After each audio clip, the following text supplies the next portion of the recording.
పాత బస్తీ మార్మోగుతోంది. టైం నువ్వు చెప్పినా సరే నేను చెప్పినా సరే అంటూ సినిమాటిక్ గా ఎమోషనల్ డైలాగులు పేలుతున్నాయి. పుష్కర కాలం క్రితం చేసిన వ్యాఖ్యల్ని గుర్తు చేస్తూ బీజేపీ నాయకురాలు నవనీత్ కౌర్ నిన్న పాత బస్తీలో చేసిన కామెంట్స్ కు ఎంపీ అసదుద్దీన్ రియాక్ట్ కావడం మాటల యుద్ధాన్ని పీక్స్ కు తీసుకెళ్లినట్టయింది.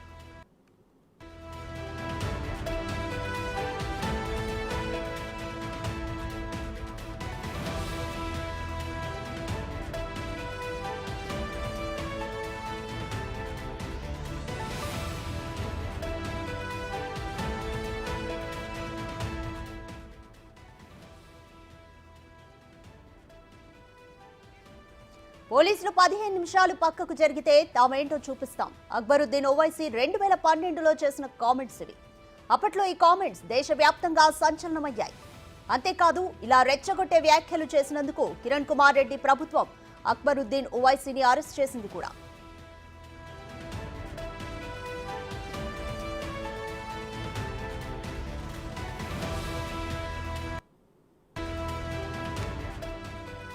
అక్బరుద్దీన్ ఓవైసీ కామెంట్స్ మళ్లీ రీసౌండ్ అవుతున్నాయి.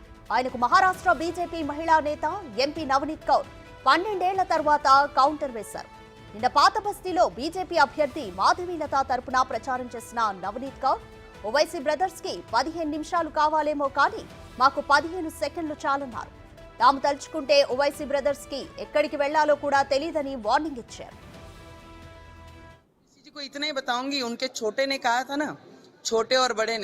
छोटे ने एक मंच पे कहा था कि 15 मिनट पुलिस हटाइए तो हम दिखाएंगे हम कौन है।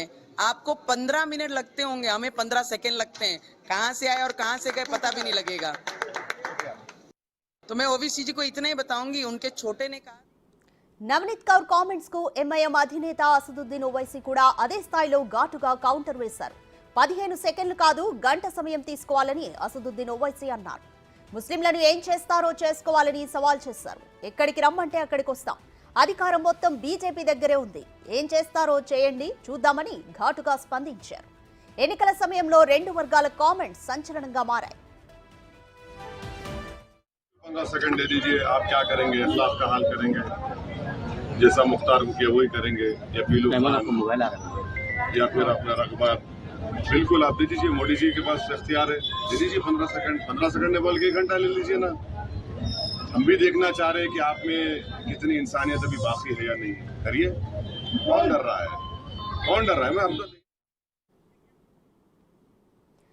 పాత బస్తీలో ఎన్నికల ప్రచారం పీక్స్ కి వెళ్ళింది. ఈ అంశానికి సంబంధించి అప్డేట్స్ మా ప్రతినిధి వెంకట్ లైవ్ లో అందిస్తారు. వెంకట్, నవనీత్ కౌర్ కామెంట్స్ అలాగే అసదుద్దీన్ సవాల్ పై పొలిటికల్ సర్కిల్స్ లో ఎలాంటి రియాక్షన్స్ వస్తున్నాయి?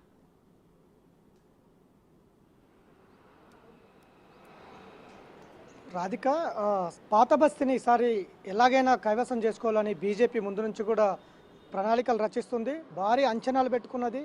అందులో భాగంగానే ఖచ్చితంగా ఎంఐఎంను కొట్టాలి, ఈసారి బీజేపీ జెండా ఎగిరించాలనేది ముందు నుంచి కూడా బీజేపీ చెప్తా ఉంది. అందులో భాగంగానే అక్కడ మాధవి లతకు టికెట్ కేటాయించారు. ప్రచారంలో కూడా ముందుకు దూసుకెళ్తున్నటువంటి నేపథ్యం కూడా కనిపిస్తూ ఉంది. గతం నుంచి కూడా ఒక వివాదాస్పదంగానే ప్రచారాలన్నీ కూడా కొనసాగుతున్నాయి. హైదరాబాద్కు సంబంధించి ఇటు ఎంఐఎం ఇటు బీజేపీ హోరాహోరీగా ప్రచారాలు కొనసాగుతున్నాయి. వినూత్నంగా ప్రచారాలు కూడా బీజేపీ కొనసాగిస్తోంది. బాణం ఎక్కుపెట్టి మసీదు వైపుకు దూసుకెళ్తున్నట్టుగా ప్రచారం కూడా మనం చూసినాం. గాలిపటాన్ని లాగి తెగ్గోసినట్టుగా కూడా ప్రచారాలు కొనసాగుతున్నాయి. దీని మీద కూడా కాంట్రవర్సీ అయినటువంటి నేపథ్యం కూడా ఉంది. ఇప్పుడు తాజాగా ఎన్నికల ప్రచారం ఎల్లుండితో ముగియనుంది. 11వ తారీఖు రోజు చివరి 5 గంటలకు సాయంత్రం ముగియనుంది. ఎన్నికల ప్రచారం దగ్గర పడుతున్న కొద్దీ బీజేపీ జాతీయ నేతలు మొత్తం కూడా తెలంగాణ పైన దృష్టి పెట్టారు. కీలక నేతలందరూ కూడా ఎన్నికల ప్రచారంలో కొనసాగుతున్నారు.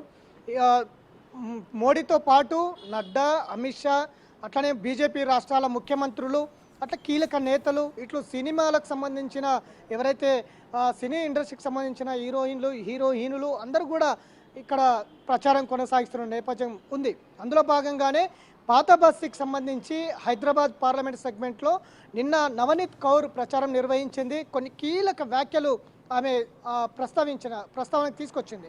గతంలో అక్బరుద్దీన్ ఓవైసీ మాట్లాడినటువంటి మాటలకు మళ్ళీ ఇప్పుడు కౌంటర్ ఇచ్చింది.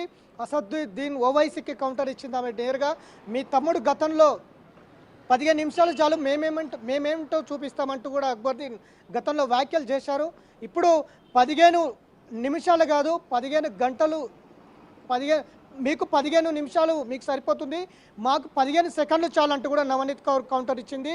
మీరు ఏం చేస్తారు 15 నిమిషాలు కాదు, ఎంతైనా తీసుకోండి, ఏం చేస్తారో చేయించండి అంటూ కూడా నవనీత్ కౌర్ వ్యాఖ్యలు ఇవాళ దుమారం లేపుతున్నాయి.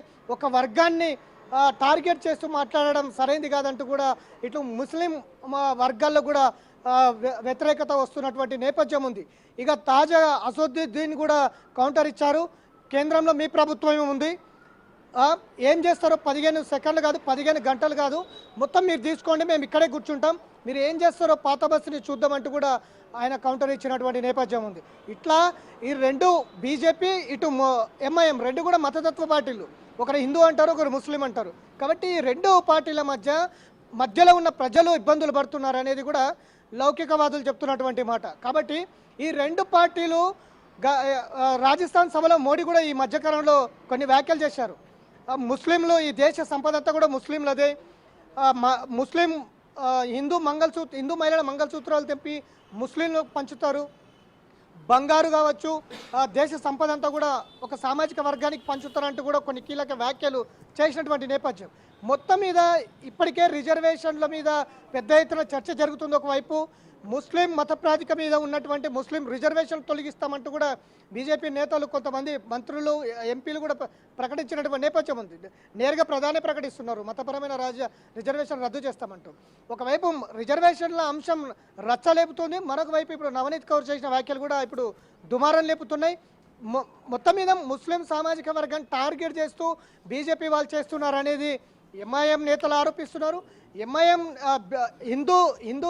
హిందుత్వాన్ని టార్గెట్ చేస్తూ ఎంఐఎం కుట్రలు చేస్తుందంటూ కూడా ఇటు బీజేపీ నేతలు ఆరోపిస్తున్నటువంటి నేపథ్యం ఉంది.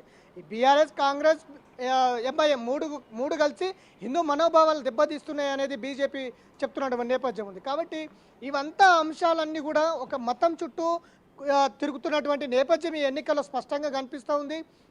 ఇటు మైనారిటీ ఓట్లను రాబట్టుకునేందుకు మిగతా పార్టీలు ట్రై చేస్తున్నప్పటికీ కూడా కేవలం మతాన్నే ముందుకు తీసుకొచ్చి ఎన్నికల్లో లబ్ధి పొందాలనేది బీజేపీ, ఇటు ఎంఐఎం ప్రయత్నం చేస్తున్నాయనేది కూడా విమర్శలు వస్తున్నటువంటి నేపథ్యం ఉంది. కాబట్టి ఇవన్నీ కూడా గతంలో చేసినటువంటి వ్యాఖ్యలకు మళ్ళీ ఇప్పుడు కౌంటర్ ఇవ్వడం అనేది కూడా నవనీత్ కౌర్ మీద కూడా విమర్శలు వస్తున్నటువంటి నేపథ్యం ఉంది. గతంలో చేసినటువంటి వ్యాఖ్యలకు అప్పటికే అక్బరుద్దీన్కు గతంలో కిరణ్ కుమార్ రెడ్డి హయాంలో అక్బరుద్దీన్ను అరెస్ట్ చేసినటువంటి నేపథ్యం కూడా ఉంది. ఇప్పుడు నవనీత్ కౌర్ చేసిన వ్యాఖ్యలు అయితే పెద్ద దుమారం లేపుతున్నాయి. దీని మీద ముస్లిం సామాజిక వర్గం వైపు నుంచి కూడా అనేక విమర్శలు వస్తున్నటువంటి నేపథ్యం అయితే కనిపిస్తూ ఉంది. ఎన్నికల సమయాన ఒక మతం ఇంకొక మతం రెండు వర్గాలుగా ఇలాంటి దూషణలు చేసుకోవడం సరైనది కాదనేది కూడా ఒకవైపు విమర్శలు వస్తున్నటువంటి నేపథ్యం కనిపిస్తుంది. మొత్తం మీద ఇటు ఎంఐఎం ఇటు బీజేపీ మధ్య మాటల యుద్ధం అయితే కొనసాగుతుంది. ఎన్నికల ప్రచారం అయితే ఎల్లుండితో ముగియనుంది. మరి దీని మీద ఎన్నికల కమిషన్ కావచ్చు, మిగతా ఏ విధమైన చర్యలు ఏమైనా తీసుకుంటుందా లేదనేది అయితే చూడాలి.